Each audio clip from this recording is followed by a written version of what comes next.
Hello friends, आज हम आप सबके लिए लाए हैं मोदू नॉवल का पार्ट 39। लैंगशाओ को पता नहीं था लुओ वेंजो के साथ क्या हो रहा है। वो अपना दिल थाम कर इंतजार करती रही। उसे लगा था उनके कैप्टन चाइना फिर से अकेले किसी डेमन की गुफा में चले गए हैं। वो कहीं नहीं गई। बैकअप के लिए लुओ वेंजो का कॉल आ सकता है, ये सोचकर इंतजार करती रही। पर हेल्प मांगने के लिए कॉल नहीं आया। सिर्फ उसका मुंह बंद रखने का ऑर्डर आया। लुओवेंजो ने कहा, मुंह बंद रखोगे तो मैं तुम्हें रेड ब्रेस्ट पॉक खिलाने ले जाऊंगा, और अगर तुमने मुंह खोला तो तुम ही उसका मेन इंग्रेडिएंट बन जाओगी। अपने बॉस को मन मन में गाली देते हुए लैंगचियाओ जोजुनमाओ के केस के इन्फॉर्मेशन अरेंज करने लगी। जब सब लोग वीकेंड का मजा उठाने लगे थे, तब सिटी ब्यूरो फिर से ओवरटाइम कर रहा था। मुझे अपने एक स्कूलमेट के साथ मूवी देखने जाना था। लैंगचा कॉन्फ्रेंस रूम के दरवाजे पर खड़ी होकर अपने आईलिड्स पर फिंगर प्रेस कर रही थी। लुओवेंजो चलकर उसके पीछे आ गया। मेल क्लासमेट या फीमेल क्लासमेट? फीमेल। तुम लड़कियों के साथ क्यों घूमती रहती हो? तुम तो लेस्बियन नहीं हो? लुओवेंजो ने हाथ हिलाया। इससे अच्छा तुम ओवरटाइम कर लो। एटलीस्ट यहाँ तुम्हें प्रिंसेस ट्रीटमेंट मिलता है। हे भगवान, कौन सी कंट्री की प्रिंसेस को गधे की तरह ऑर्डर किया जाता है? लैंगचाओ आंखें घुमाती है। अरे प्रेसिडेंट फेई, आप अभी तक क्या कर रहे हो? फेदू जवाब ना देकर मुस्कुराता है। उसे खुद नहीं पता था वो क्यों आया था। बाद में उसने लोवेंजो से कहा, मुझे नहीं लगता है कि मुझे ओवर टाइम पे मिलेगा। तुम्हें तो सैलरी भी नहीं मिलती है, बस थोड़ा सा सब्सिडी ही तो मिलता है, लुओवेंजो ने कहा। वैसे भी हमारी जो सैलरी है वो तुम्हें मिले या ना मिले, उससे तुम्हें क्या फर्क पड़ता है? लोवेंजो ने ही उसकी लाइन बोल दी तो फेदू के पास और कुछ बोलने का नहीं था। कॉन्फ्रेंस रूम में घुसते ही लैंग चियाओ प्रोफेशनली काम करने लग गई। उसने केस को एनालाइज किया और बताया कि जुओ हुआजिन और हु जेनुओ को पूछताछ के लिए लाया गया है। जो हुआजिन का मेंटल स्टेट बहुत खराब है। वो जब से आया है अपना सर पकड़कर चुपचाप बैठा है। उसने ना तो बात की और ना ही खाना खाया है। तावरान ने बताया कि दोंगचेन ज़्यादा बोलता नहीं था। वो सिर्फ अपने कोवर्कर से ही बात करता था। उसका कोई फिक्स्ड कस्टमर या फिक्स्ड रूट नहीं था, पर उसके कोवर्कर्स ने उसके बारे में कुछ बताया है। हयांग, तुम्हें पता चला था? तुम ही बताओ, ताओरान ने कहा। अचानक उसका नाम बुलाया गया तो जियाओ हायांग सब कॉन्शियसली खड़ा हो गया। Yes sir. आसपास के लोगों ने उसे खींचकर बिठा दिया। बैठकर बोलो। जियाओ हायांग सर झुकाकर अपना चश्मा ठीक करता है और अपना रैपिड फायर शुरू करता है। दोंगचैन के कोवर्कर्स ने कहा कि वो बहुत ऑनलाइन शॉपिंग किया करता था। हर हफ्ते वो 2-3 डिलीवरी रिसीव करता था। मैंने इन्वेस्टिगेट किया तो मुझे पता चला कि पिछले 1 साल में उसने बहुत ऑनलाइन ऑर्डर्स किए थे और बहुत ज़्यादा आइटम रिटर्न भी किए थे। लोअरगंज ने कहा, तुम्हें क्या लगता है, एक्सप्रेस डिलीवरी में कोई प्रॉब्लम है या फिर सेलर में? एक्सप्रेस डिलीवरी में, जियाओ हायांग ने जवाब दिया। जो सामान उसने रिटर्न किया था उनमें से 80% क्विक कन्वेंस एक्सप्रेस डिलीवरी नाम की एक कंपनी से किया गया था। उस कंपनी का डिलीवरी स्पीड कम है, चार्ज ज़्यादा है और मैनेजमेंट भी ख़राब है, इसलिए सिर्फ 5% बिजनेस ही उसे यूज़ करते हैं। पर जो सामान दोंगचैन रिसीव करता था उनमें से 50% वही कंपनी डिलीवर करती थी। जिन पेपर्स को जलाया गया था वो ज़रूर इम्पोर्टेंट थे। हमने कैसे उसे मिस कर दिया? हो सकता है हमारे सर्च करने के बाद वो आया हो। वो कंपनी एक ही शहर में डिलीवरी करने में भी 3 से 5 दिन लगा देती है। तुम ये ऐसे ही बोल रहे हो या फिर कुछ बेसिस है? वो पेपर्स पुलिस के हाथ ना पहुंचे, इसलिए उस डिलीवरी कंपनी से भेजा गया होगा जो ज़्यादा टाइम लगाती है। पर इस बात की क्या गारंटी थी कि पुलिस जल्दी इन्वेस्टिगेट कर लेगी?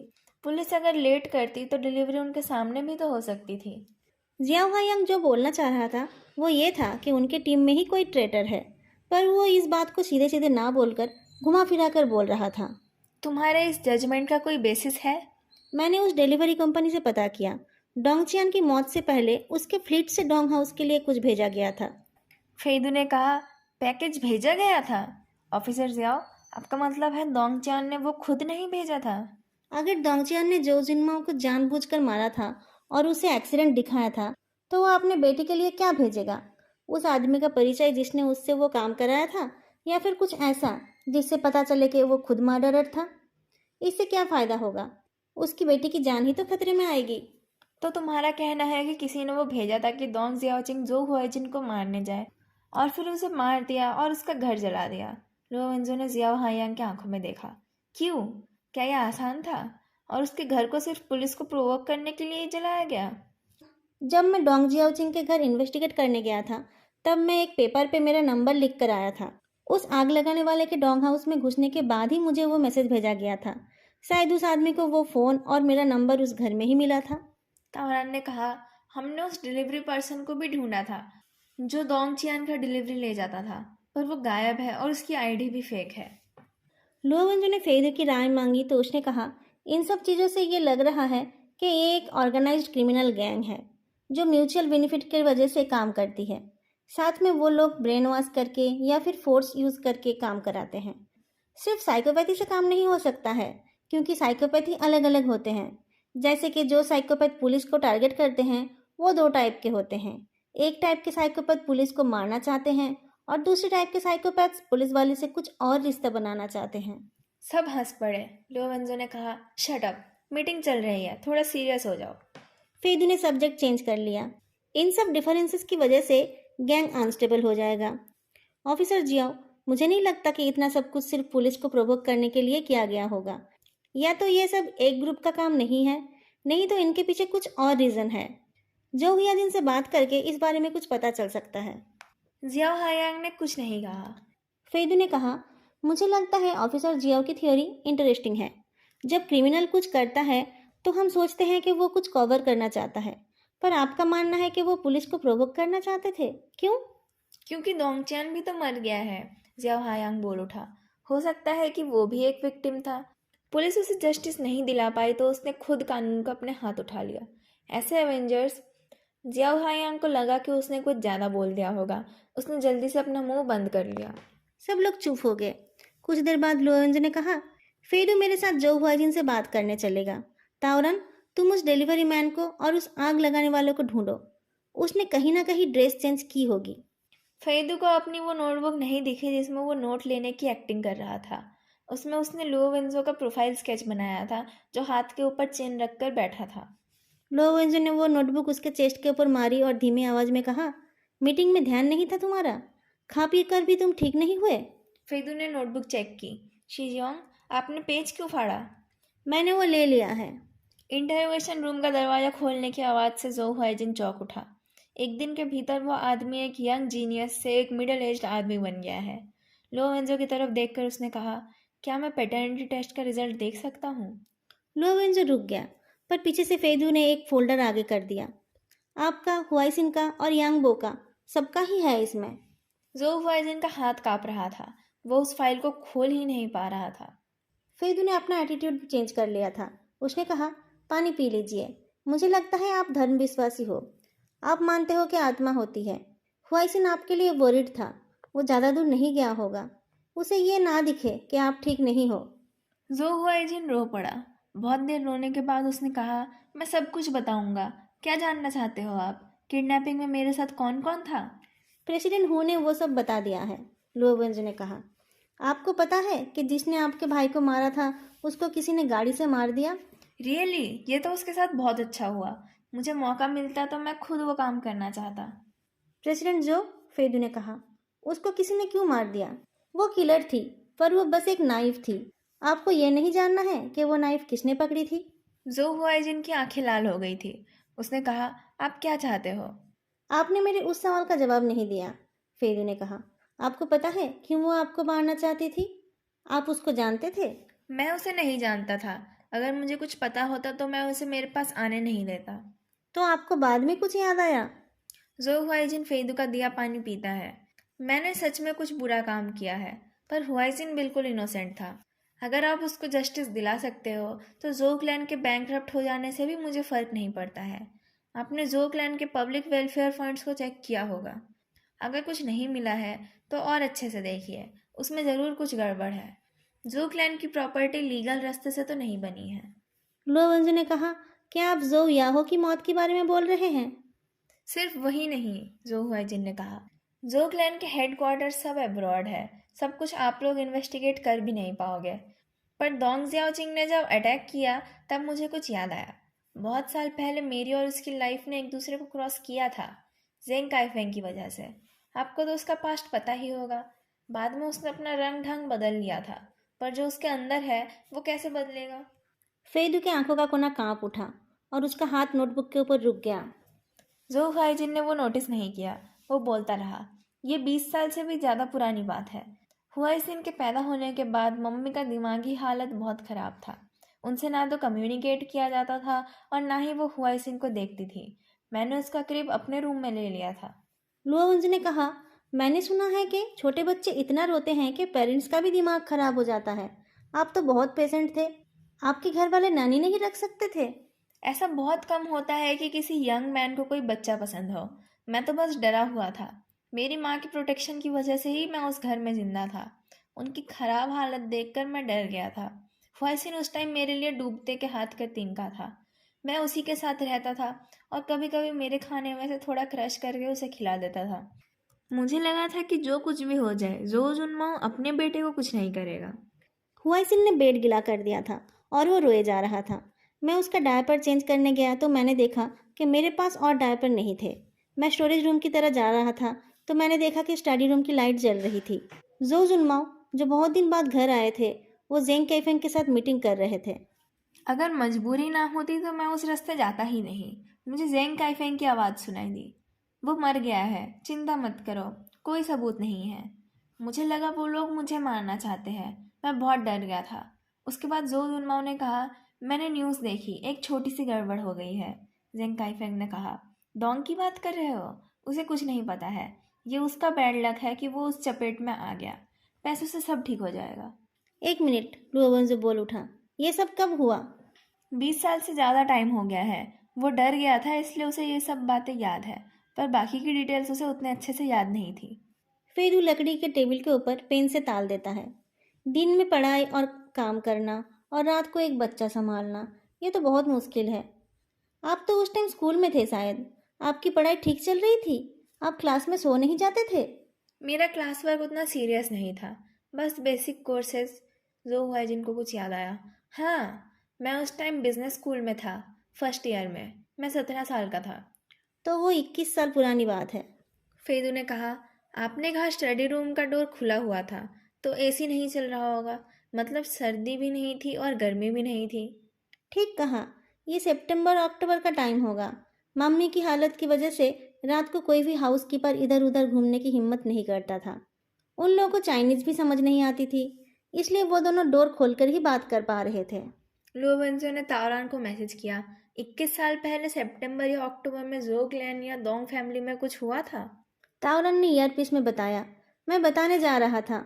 उस साल 16 सितंबर को डोंग जियाओसिंग की माँ की कार एक्सीडेंट में मौत हो गई थी। लुओवेंजो की आंखों का कोना कांप उठा। जो जुनमाओ की डेथ भी तो 16 को ही हुई थी। जो हुआजिन बोलता रहा। मैं इतना सुनकर ही भाग गया था। उस टाइम न्यूज़ मिलना इतना आसान नहीं था। मैंने जैंग काइफंग के लगेज में देखा था, यान सिटी का कोड था। मैंने एक दोस्त की मदद से यान सिटी में डोंग सान्डम की किसी की मरने की खबर लेने की कोशिश की थी। लुओवेंजो एक पुराना न्यूज़ आर्टिकल पढ़ रहा था जो उसके कॉलीग्स ने भेजा था। आपको पता चला कि एक कार क्रैश में एक बड़े बिजनेसमैन की डेथ हो गई थी। हाँ, 3 महीने बाद एक फॉरेन इन्वेस्टर ने उनकी कंपनी को खरीद लिया। वो फॉरेन कंपनी जोक्लान का ही एक पार्ट था। जब किसी मर्डरर को कोई पनिशमेंट नहीं मिलती है तो वो और रूदलेस हो जाता है।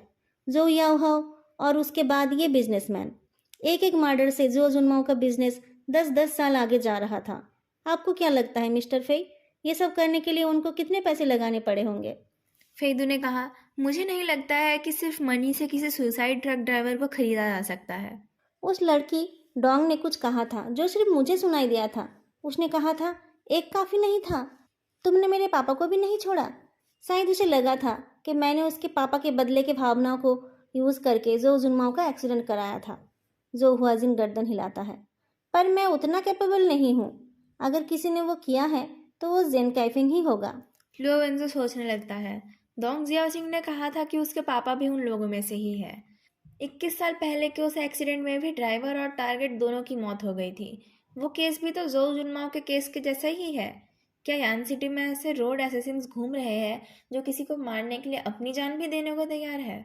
जेन कैफिंग को ले आओ, लुओवन जो खड़ा होकर बोलता है। तारान बोल उठा, पर दोंग जियाओचिंग को क्यों लगा कि जो हुआइजिन ने ही मर्डर करवाया था? फिर वो इंटरोगेशन रूम से बाहर आकर बोलता है, ये तो उस बात पर डिपेंड करता है कि उसके पास कितना इन्फॉर्मेशन था। मुझे लगता है डोंगचियान के सुइसाइडल अटैक के पीछे जोक्लान का ही कोई था।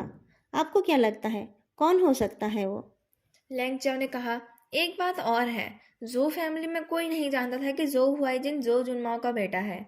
क्या किसी ने जानबूझकर सबको ये समझाया था? जैसे कि जब जो हुआजिन छोटा था तब उसके पेरेंट्स श्योर नहीं थे और लोग बार बार ऐसा कह रहे थे कि वो किसी और के जैसा दिखता है। जो हुआजिन अपने बाप के जैसा तो बिल्कुल नहीं दिखता है। हो सकता है किसी दोस्त ने कहा कि पैटर्निटी टेस्ट करा लो, पर जो क्लैन का मालिक ऐसे खुलेआम तो वो टेस्ट करा नहीं सकता था ना। तो फिर किसी दोस्त ने कहा कि वो छुपके से करा देगा, और वही किया जो हुआजिन ने यांगबो के साथ किया। उसी टाइम एक फ़ोन आता है और खबर मिलती है कि जे कैफिंग भाग गया है। जेंग काइफिंग के ऊपर भी नज़र रखा जा रहा था, लेकिन किसी को नहीं लगा कि वो कोई की सस्पेक्ट है, तो उसके ऊपर ज़्यादा फोकस नहीं था। सुबह वो एज यूजुअल जोई क्लान के बिल्डिंग में गया था। जब वो ऑफिस से निकलकर घर जाने लगा तब उसको फॉलो किया गया।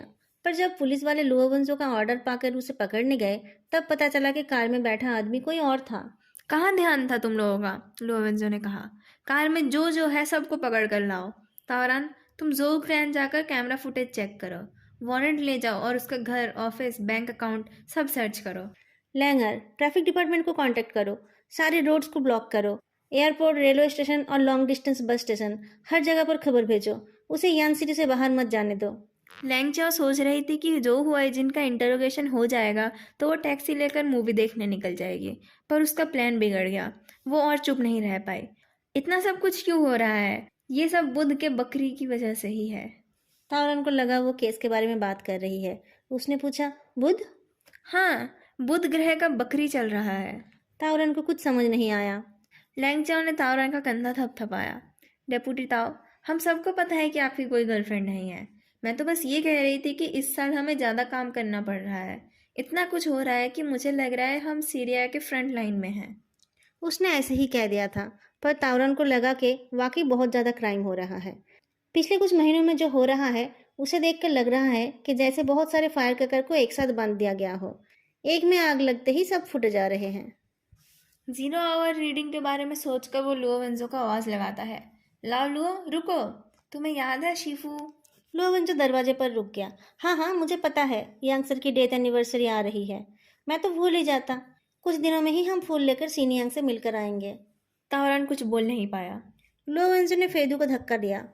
अगर कार ना मिले तो तुम अपनी कार लेकर चलो, मैं गैस का पैसा दिला दूंगा, जल्दी करो।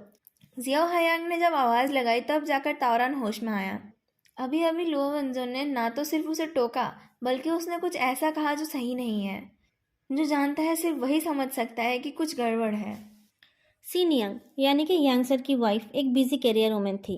जब यंग सर जिंदा थे तब भी इन लोगों ने उन्हें बस एक दो बार ही देखा था। यंग सर की मौत के बाद उन्होंने पुलिस डिपार्टमेंट को ही उनकी मौत का जिम्मेदार ठहराया, इसलिए वो लोग कभी भी उनसे मिलने नहीं जाते हैं। यंग सर की डेथ एनिवर्सरी से पहले वो लोग बस चुपके से उनका ग्रेव साफ करके आ जाते हैं। स्प्रिंग फेस्टिवल के टाइम जब उनकी बेटी आती है तब वो लोग उसे बाहर ले जाते हैं और कुछ गिफ्ट्स और न्यू ईयर मनी देते हैं।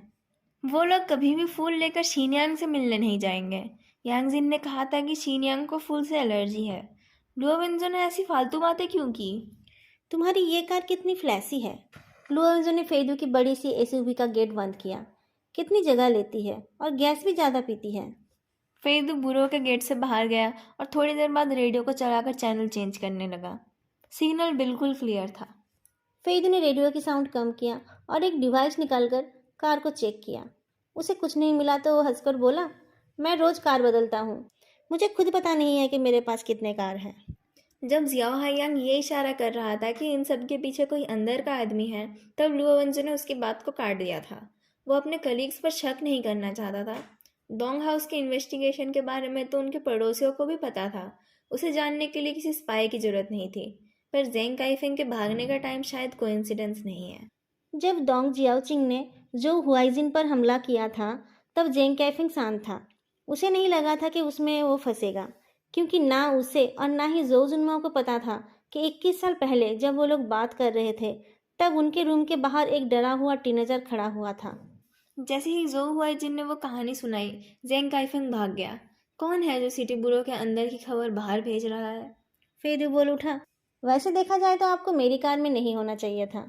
मेरा ही सबसे ज़्यादा चांस है मोल होने का। मैं जेंग कैफिंग को जानता हूँ, जो क्लैन वालों को भी मैं ही सबसे ज़्यादा जानता हूँ, और न्यू कमर का मोल होने का चांस सबसे ज़्यादा होता है। लुओवेंजो हंसने लगा। क्या तुम्हारे नज़रों में तुम्हारा शीजोंग ऐसा आदमी है जो किसी से अपनी फीलिंग्स कन्फेस करने के तुरंत बाद उसे शक करेगा? मुझे पता है वो तुम नहीं हो। तुम तो बस कुछ म्यूचुअल बेनिफिट के लिए ही किसी से बात करते हो। जेंग काइफेंग के पास ऐसा क्या है जो उसे मुझसे ज़्यादा अट्रैक्टिव बनाएगा? फ्लर्टिंग के टाइम फेदू के मुंह से मीठे शब्द अपने आप निकल आते हैं।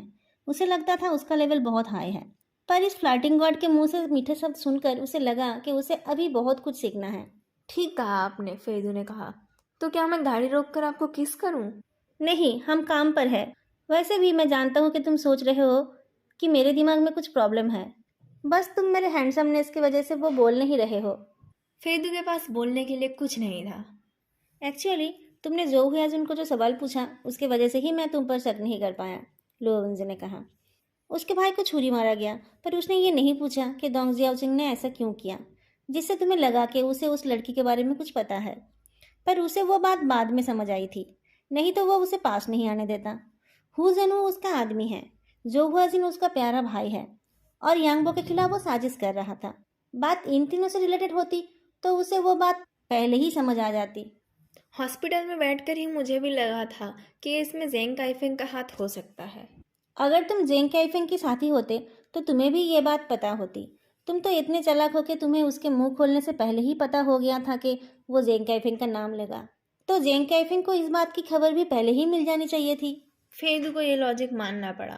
फेदू, अगर मेरे पास कोई लॉजिक नहीं होता और मैं कहता कि मैं तुम पर भरोसा करता हूँ, तो तुम क्या करते? फेदू ने अपनी वॉइस स्लो कर ली। तो मैं बहुत खुश हो जाता और आपके सामने एक घुटने में आ जाता। बकवास बंद करो। तुम्हें लगता या तो मैं बुद्धू हूँ और नहीं तो मैं झूठ बोल रहा हूँ। फेदू मुस्कुराता है। तुम्हें ही जोंगी की माँ याद है? अगर वो यहाँ बैठी होती और तुम उनके सीने में छुरी पकड़े होते तो भी वो नहीं सोचती कि तुम उन्हें मारने वाले हो। तुम्हें क्या लगता है तुम पर भरोसा करना उनकी बेवकूफ़ी होती? हमें किसी बुजुर्ग औरत की इंटेलिजेंस के बारे में बात नहीं करनी चाहिए। वैसे भी वो मुझे ठीक से जानती भी नहीं थी। मैं तो तुम्हें 7 साल से जानता हूँ, तो शायद मैं तुम्हें समझता हूँ। तुम पर भरोसा करने का डिसीजन मेरा है, पर अगर तुम मेरा भरोसा तोड़ोगे तो मुझे बहुत दुख होगा, इतना कि मैं फिर कभी तुमसे प्यार नहीं कर पाऊंगा। फेदू को अपने सीने में कुछ दबाव महसूस हुआ। वो कुछ बोल नहीं पाया। मैंने सबको ऑर्डर दिया, पर तुम्हें तो कुछ नहीं कहा था। तुम्हें कैसे पता चला कि कहाँ जाना है? आपने सिर्फ यांगबो का नाम नहीं लिया था, जैसे कि आप भूल गए हो। आप उसे अलर्ट नहीं करना चाहते थे। उसका होटल 3 किलोमीटर दूर है। लोरेंजो को लगा कि अगर वो फेदू के साथ काम करता रहेगा तो वो लेजी हो जाएगा। फेदू बहुत कुछ बिन बताए समझ जाता है। उसने कहा, मरने से पहले दोंग जियाओचिंग ने कहा था कि उसके पापा भी उन लोगों में से ही है। फेदू की आंखें बड़ी बड़ी हो गई। तुम्हें भी पता चला ना? मैं सोच रहा था कि वो लोग कौन है। जो हुआजिन नहीं हो सकता। उसे लगता है कि किसी ने दोंगचियन की बदले की भावना को यूज़ किया है। उसे नहीं पता है कि दोंगचियन भी उस ग्रुप का मेंबर है। आप कह रहे हो कि एक स्पेशलाइज्ड टीम है जो फेक एक्सीडेंट करता है और अपने आप को सेक्रीफाइस कर देता है? फेदू हंसकर कार की स्पीड बढ़ाता है। तो ये बात है। मैंने यांगबो पर इन्वेस्टिगेट कराया था। 1 डिकेड पहले उसके पापा ने शराब पीकर कार एक्सीडेंट किया था। दोनों कार के सवार स्पॉट डेड हो गए थे। लुओवेंजो सीधा होकर बैठ गया। दोस्तों, आज के लिए इतना ही। वीडियो कैसी लगी बताना मत भूलना, और साथ में वीडियो को लाइक और चैनल को सब्सक्राइब करना भी मत भूलना। फिर मिलेंगे अगली वीडियो में। तब तक के लिए बाय।